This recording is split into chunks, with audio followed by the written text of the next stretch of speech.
పంటలకు 278 కోట్లు ఇస్తున్నాం. ఇంకొక పక్కన 9,236 హెక్టార్లలో హార్టికల్చర్ పంటకు నష్టపరిహారం 32,67,00,000 ఇస్తున్నాం.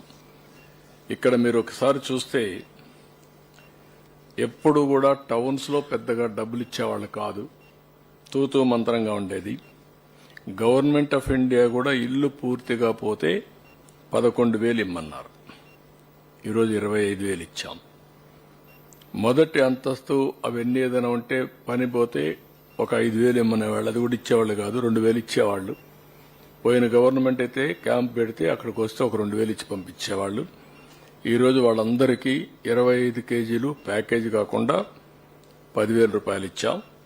గ్రౌండ్ ఫ్లోర్ పాక్షికంగా మునిగితే ప్రతి ఒక్కరికి 5,000 రూపాయలు ఒకప్పుడు ఇచ్చేవాళ్ళు, 10,000 ఇచ్చాం.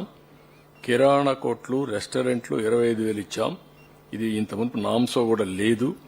చిన్న పరిశ్రమలకు కూడా నామ్సలో లేదు. 50,000 ఇచ్చా. 40 లక్షల లోపల నష్టపోతే, 40 లక్షల నుంచి 1,50,00,000 నష్టపోతే 1,00,000 రూపాయలు ఇచ్చాం. 1,50,00,000 కంటే ఎక్కువ నష్టపోతే 1,50,000 రూపాయల చొప్పున అందరికీ చేశాం. అదే మరి 3 వీలర్ 3,000 రూపాయల చొప్పున అందరికీ ఇచ్చాం. ఆటో అది లేదు ఇంత మునుపు అయితే. ఆటో అయితే 5,000 రూపాయలు, దాన్ని 10,000 రూపాయలు ఇచ్చాం. తోపుడు బండికి 5,000 ఉంటే 20,000 ఇచ్చాం. చేతి వృత్తులు, చేనేత వాళ్ళకి 10,000 ఉంటే 25,000 ఇచ్చాం. చేతి వృత్తుల ముడి సరుకు 5,000 ఉంటే 10,000 రూపాయలు ఇచ్చాం. వరి 10,000 నుంచి నేను 20,000 చేశాను. ఆ మధ్యకాలంలో వీళ్ళు వచ్చి రివర్స్ చేసి 16,000 చేశారు. ఇప్పుడు 25,000 రూపాయలు చేశాం. ఒకటేసారి 16,000 నుంచి 25,000 చేశాం. ఇంకొక పక్కన పత్తి 15,000 ఉంటే 25,000, మొక్కజొన్న 12,500 ఉంటే 15,000, మిరప, పసుపు 15,000 అంటే 35,000, అరటి 25,000 అంటే 35,000, పట్టు పరిశ్రమకు 35,000, ఆవులు గేదెలు చనిపోతే 50,000, గొర్రె మేక చనిపోతే 7,500, పశువుల షెడ్ చనిపోతే 5,000, కడాన కోడి చనిపోయినా 1,000 రూపాయలు ఇచ్చాం, 100 రూపాయలు ఇచ్చాం.